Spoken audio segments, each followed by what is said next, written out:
Welcome back to my channel live learn and grow. आज मैं आपके साथ डिस्कस करूंगी किडनी ट्रांसप्लांट मेडिकेशन। मेडिकेशन एक बहुत ही इंपॉर्टेंट रोल प्ले करती है फॉर किडनी ट्रांसप्लांट पेशेंट्स। सो आज मैं उसके बारे में डिटेल में एक्सप्लेन करूंगी कैसे कैसे मेडिकेशंस होती है। So but before we continue, let me give a quick intro. My name is Monika Jain. In this channel I will be sharing my transplant journey, travel vlogs, lifestyle videos, cooking and baking videos and much more. So consider subscribing and don't forget to push the bell icon. Let's begin.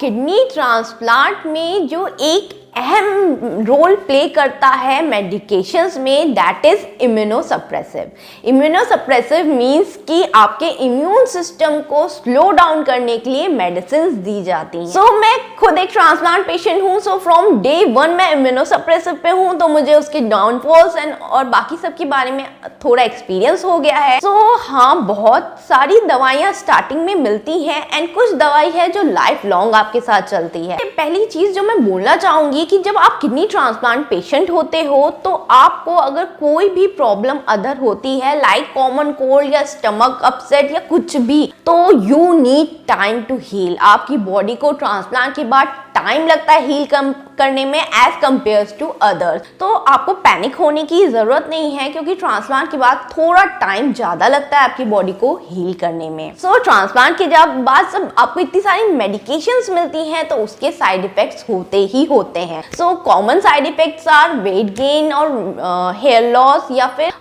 Skin में चारों तरफ hairs ज्यादा grow करने लगते हैं, ये भी एक तरह का साइड इफेक्ट है। एंड अदर इज स्टमक की कुछ इश्यूज थे जो डॉक्टर ने, जब मैं डिस्चार्ज हुई थी तभी मुझे ये इम्यूनिटी करके एक सॉल्यूशन ये दिया था। बिकॉज एक मेडिसिन होती है हमारी ट्रांसप्लांट मेडिकेशन के पैकेज में ही, इम्यूनोसप्रेसिव के उसमें कलेक्शन में ही होता है, that is called my 360। That is ये माई 360 टैबलेट।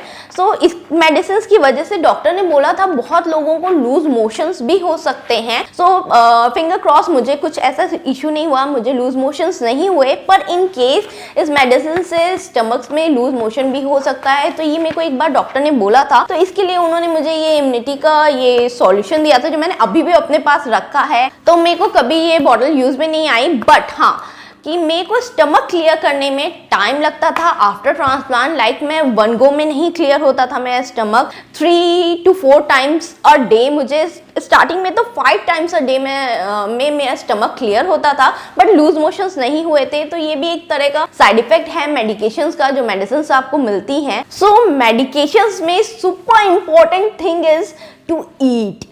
यस, कभी भी ट्रांसप्लांट की मेडिकेशन खाली पेट नहीं खाइएगा, और मेडिसिन आपके स्टमक पे बहुत हार्ड होती है। ये आपके स्टमक में फिर प्रॉब्लम क्रिएट कर सकती है, वर्स्ट केस में अल्सर टाइप भी हो सकता है। तो इसलिए हमेशा खा के ही मेडिसिन खाइएगा। ये मेरी एक तरह से एडवाइस है अपने एक्सपीरियंस से, कि कभी भी, और ईटिंग के साथ साथ भी पानी, खूब पानी पीने का जरूरी है। वैसे भी ट्रांसप्लांट के बाद आपको बहुत सारा पानी पीने को डॉक्टर बोलेंगे, और स्पेशली विद दिस मेडिकेशन आप खूब पानी पीजिएगा, बिकॉज पानी बहुत इंपॉर्टेंट रोल प्ले करता है for your kidney and for your health after transplant. जैसे कि मैंने पहले भी कहा था, आपकी बॉडी को टाइम लगता है हील करने में आफ्टर ट्रांसप्लांट कोई भी चीज से। तो अगर आप एक्सरसाइज करना स्टार्ट कर रहे हैं, या लाइफस्टाइल में कोई चेंज ला रहे हैं, या कुछ भी ऐसा कर रहे हैं, स्पेशली अगर घर में कोई सिक पर्सन है, तो उससे डिस्टेंस मेंटेन करने की जरूरत है।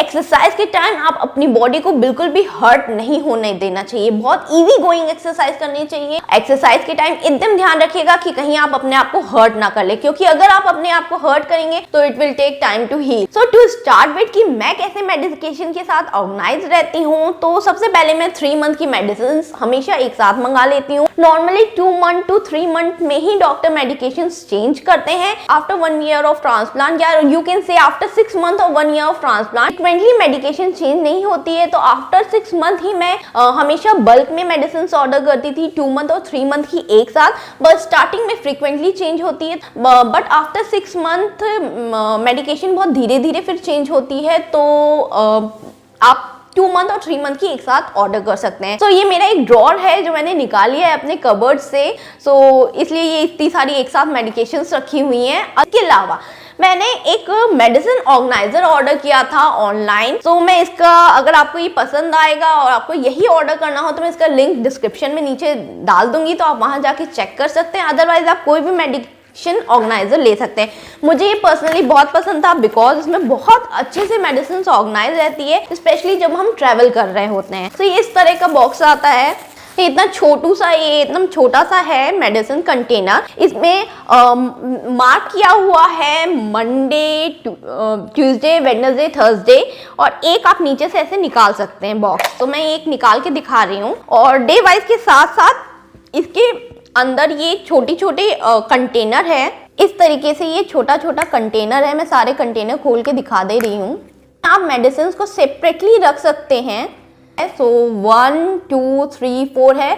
इसमें है मॉर्निंग, इवनिंग, आफ्टरनून और नाइट टाइम का 4 टाइम की आप मेडिसिन अलग अलग तरह से रख सकते हैं। ये इतना छोटा सा है कि इसको आप इजीली अपने कैरी बैग या हैंड बैग, किसी भी पर्स में इजीली आप अपने पॉकेट में भी इसको डाल सकते हैं और आप बहुत सारा एक साथ मेडिसिन ले जाने की जरूरत नहीं पड़ेगी। तो मेडिसिन ऑर्गेनाइजर मुझे बहुत पसंद आया था। तो मैं जब भी ट्रैवल करती हूँ तो मैं इसी में डाल के लेके चली जाती हूँ। आफ्टर ट्रांसप्लांट आपको ऑफिस जाना हो, कॉलेज गोइंग हो, तो आप बस एक दिन के लिए इतना सा ले लीजिए, अपने बैग में डाल लीजिए और बहुत इजीली आप इसको कैरी कर सकते हैं। तो मैं इसमें ऑर्गेनाइज करके रखती हूँ अपनी मेडिसिन इस तरीके से। इसके अलावा जो हमें मेडिकेशंस मिलती हैं उसमें आपको raw food, specially grep fruit खाने को मना कर दिया जाता है। एकदम ही मना होता है। किडनी ट्रांसप्लांट मेडिकेशन के साथ आप रॉ फूड और ग्रेप्स एंड ग्रेप फ्रूट्स आप नहीं खा सकते हैं। लाइफ टाइम तक आप ग्रेप्स नहीं खा सकते हैं विद किडनी ट्रांसप्लांट मेडिकेशन। इसके अलावा अनपेस्चराइज्ड बेवरेजेस जो होते हैं मार्केट में मिलते हैं वो भी मत पीजिएगा विद किडनी ट्रांसप्लांट मेडिकेशन। जैसे फॉर एग्जांपल रॉ मिल्क का योगर्ट अगर मिल रहा हो तो वो मत पीजिएगा। हमेशा ध्यान में रखना है कि हम क्या खा रहे हैं, क्या पी रहे हैं, इसका थोड़ा ध्यान रखना है विद ट्रांसप्लांट मेडिकेशंस। एंड सबसे इंपॉर्टेंट बात, आप सेम अगर जितना हो सके सारी मेडिसिन को, कुछ मेडिसिन तो स्पेसिफिकली कही जाती हैं कि ये सेम टाइम पे ही लेनी है एवरी डे। लाइक आज वो मैंने मेडिसिन सुबह 9 बजे ली है तो अगले दिन भी 9 बजे ही लेनी है। 9:02 भी नहीं होना चाहिए, बिकॉज ये बहुत जरूरी होता है फॉर ट्रांसप्लांट पेशेंट कि आप सेम टाइम पे मेडिसिन लें। और इन केस अगर आप भूल गए कोई मेडिसिन बाय द वे, या आपको जब ये बात याद आए कि मैं ये मेडिसिन भूल गया हूँ, तुरंत call your doctor. Immediately call your doctor कि मैं ये मेडिसिन खाना भूल चुकी हूँ, इतने बजे मैं खाती थी और अब मुझे याद आया है। तो he will guide you how to rectify it. Kidney transplant की इम्यूनोसप्रेसिव जो मेडिकेशंस होती हैं वो तो आप बिल्कुल भी नहीं भूल सकते, भूल से भी नहीं भूल सकते उसको।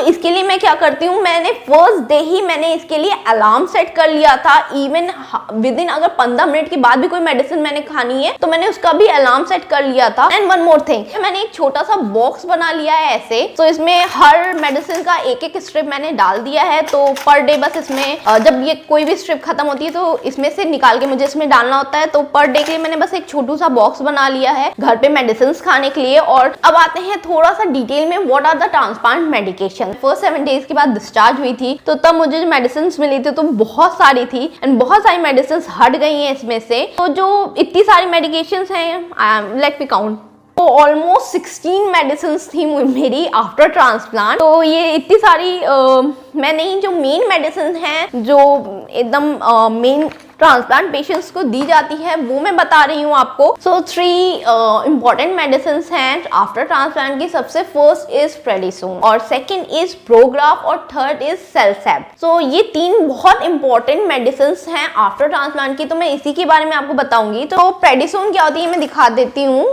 वाइसलोन 5 mg, this is the medicine जो मुझे प्रेडिसोन में मिला था। कोई भी जो डॉक्टर आपको देगा प्रेडिसोन एक हमेशा देगा ही, because that is a steroid. वो आपको मिलती ही मिलती है आफ्टर ट्रांसप्लांट, बिकॉज ये हेल्प करती है प्रिवेंट करने में आपके न्यूली जो किडनी फिक्स्ड हुई है, आपके ट्रांसप्लांट को, न्यू किडनी को रिजेक्ट होने से प्रिवेंट करने में हेल्प करती है। ये स्टार्टिंग में बहुत हाई डोज में दी जाती है, फिर धीरे धीरे धीरे धीरे इसकी डोज कम हो जाती है और मिनिमम जो डोज है वो डॉक्टर देते देते ही देते हैं आफ्टर ट्रांसप्लांट। सो ये स्टार्टिंग में मेरे को आई गेस 30 mg मिली थी। 30 mg से मेरा प्रेडिसोन स्टार्ट हुआ था और फिर धीरे धीरे ये डोज को कम कर देते हैं। पर ये एक तरह का स्टेरॉइड है जो मिलता है आफ्टर ट्रांसप्लांट, बहुत इंपॉर्टेंट मेडिसिन है और यही मेडिसिन है जिसमें आपको खाना बहुत जरूरी है, कुछ खा के ही आप ये मेडिसिन लीजिएगा। अदर इज जो मैंने कहा था प्रोग्राफ में मेरे को मिला था टेक्स्टेड करके एक मेडिसिन है, ये है इम्यूनोसप्रेसिव मेडिसिन, इम्यूनोसप्रेसेंट मेडिसिन। ये है इम्यूनोसप्रेसिव की जो ग्रुप क्लस्टर ऑफ मेडिसिन मिलती है उसमें से ये एक बहुत इंपॉर्टेंट मेडिसिन है। आपके इम्यून सिस्टम को स्लो करती है और आपके किडनी को रिजेक्ट होने से बचाती है कि आपकी बॉडी कहीं आपकी न्यू किडनी को रिजेक्ट ना कर दे। सो ये भी मेरे को स्टार्टिंग में ये ज्यादा मिलती है, फिर धीरे धीरे इसकी डोजेस कम होती है। तो स्टार्टिंग में मैं स्टार्ट हुआ था ये 2 mg से, स्टार्टिंग में मैं स्टार्ट हुई थी 2 mg से, फिर 2 mg के बाद धीरे धीरे ये मेडिसिन कम कर दी जाती है। अदर इज जो एक और है जो यही इम्यूनोसप्रेसेंट के ग्रुप में आती है, दैट इज सेलसेप्ट में मेरे को मिली है My360। सो My360 मेरे को मिली है, that is it is also a group of immunosuppressant. तो ये इम्यूनोसप्रेसेंट के साथ ही मिली है ये मेरे को। तो ये स्टार्टिंग में 3 times a day थी, फिर इसका डोजेस कम हो जाती है। तो ये भी एक ग्रुप ऑफ इम्यूनोसप्रेसेंट है, तो ये आपके किडनी के रिजेक्शन को प्रिवेंट करने में हेल्प करता है। और जो टेक्स्टेड जो मेन दवाई थी जिससे पहले मैंने बोली थी प्रोग्राफ, सो ये उसकी हेल्प करता है, मतलब उसके साथ वर्क करता है, उस मेडिसिन के साथ वर्क करता है आपके इम्यून सिस्टम को स्लो डाउन करने में और आपके किडनी को रिजेक्ट होने से बचाने के लिए। तो these are the important medicine of kidney transplant जो ट्रांसप्लांट के बाद दी जाती है। इसके अलावा जो मेडिकेशंस होती हैं वो ज्यादातर मल्टीविटामिन, मिनरल्स एंड आपके किसी और इन्फेक्शन को बचाने के लिए, लाइक यूरिन इन्फेक्शन से प्रिवेंट करने के लिए आप मेरे को मिली है Silodal 8। Let me show you, this is the Silodal 8। ये यूरिन इन्फेक्शन से प्रिवेंट करने में हेल्प करती है, तो ये दी जाती है। और बहुत सारे मल्टीविटामिन वगैरह मिलते हैं, जैसे ये मेरे को मिली है मैग्मैक्स। सो मैग्मैक्स है मैग्नीशियम के लिए टैबलेट दी जाती है, मेरे को स्टार्टिंग में मिली थी 3 times a day। और फिर उसके बाद गैस्ट्रिक इशू के लिए हमेशा एक गैस्ट्रिक इशू के लिए या गैस के लिए एक मेडिसिन हमेशा आपको मिलेगी ही मिलेगी। सो दैट इज मेरे को मिली है पेंटाडॉक DSR। कोई भी पैन का ग्रुप आपको मिलता है गैस के लिए, सारी मेडिकेशन के साथ मिलता है ये। इसके अलावा ये Shelcal, that is vitamin D tablet, Shelcal 500 vitamin D की है। उसके अलावा मेरे को मिली है एवियन LC मिली थी, तो ये भी विटामिन के लिए है, that is multi vitamin avian LC। फेरिसोम है, ये आयरन की टैबलेट है, खून बढ़ाने में, ब्लड हीमोग्लोबिन को बैलेंस करने में हेल्प करती है, तो ये उसके लिए मिलती है फेरिसोम। सो इस तरीके से मेडिसिन हैं जो आपको मिलती है आफ्टर ट्रांसप्लांट। एंटीबायोटिक्स सिर्फ स्टार्टिंग में मिलती है ट्रांसप्लांट के, उसके बाद एंटीबायोटिक्स हट जाती है। सो उसमें जो मेन एंटीबायोटिक है दैट इज बैक्ट्रीम DS। ये मेन एंटीबायोटिक है, ये 1 साल तक चलती है, ये 1 साल तक ये मेडिसिन खानी होती है first year of kidney transplant में। सो ये एक तरह का एंटीबायोटिक है बैक्ट्रीम DS। उसके बाद ये मेडिसिन हट जाती है, सो ये हट गई है, मेरे पास एक पत्ता पड़ा था अभी भी स्पेयर में। So this is the medicine. और इसके अलावा एक वॉलस्टेड मेडिसिन मिलती है, वॉलस्टेड करके, वो सिर्फ 6 मंथ तक चलती है और उसके बाद वो मेडिसिन हट जाती है। सो इन ऑल आपकी जो मेन मेडिसिन हैं वो मैंने बता दी हैं, और बहुत सारी मेडिसिन स्टार्टिंग में मिलती है, पर सारी मेडिसिन धीरे धीरे टाइम टू टाइम उसकी डोजेस, उसका अमाउंट कम हो जाता है, धीरे धीरे कुछ मेडिसिन हटी जाती हैं, फिर इन लास्ट आपको सिर्फ थोड़ी ही मेडिसिन होती हैं जिनके साथ आपको लाइफ टाइम तक उसको खाना ही खाना होता है। So this is the small, मैंने एक छोटा सा आपको छोटे से फॉर्म में बता दिया है कि किडनी ट्रांसप्लांट मेडिकेशन क्या होता है, कैसे होता है, क्या क्या मेडिसिन होती हैं। सो इसके अलावा भी और मेडिसिन है जो मेरी स्टार्टिंग में चली थी, जैसे यूट्रॉन वगैरह, वो भी यूरिन के लिए होती है, यूरिन में प्रॉब्लम ना हो यूरिन पास करने में, वो भी एक मेडिसिन मिली थी, अब हट गई है, वो बहुत पहले ही हट गई थी, कुछ ही दिन चली थी वो। So these are the medication. Hope ये वीडियो आपको हेल्प करे, आपकी कोई भी क्वेरी हो, कुछ भी आपको पूछना हो या कुछ भी कंफ्यूजन हो किडनी ट्रांसप्लांट के मेडिकेशन से रिलेटेड या अदरवाइज भी प्री ट्रांसप्लांट या पोस्ट ट्रांसप्लांट के बारे में आपको कुछ भी मुझसे पूछना हो, कुछ भी कंफ्यूजन हो, कुछ भी क्वेरी हो, तो आप नीचे कमेंट सेक्शन में लिख के मुझे भेज सकते हैं। I will surely reply to all your comments as soon as possible. तो तब तक के लिए stay healthy, stay tuned and don't forget to live, learn and grow.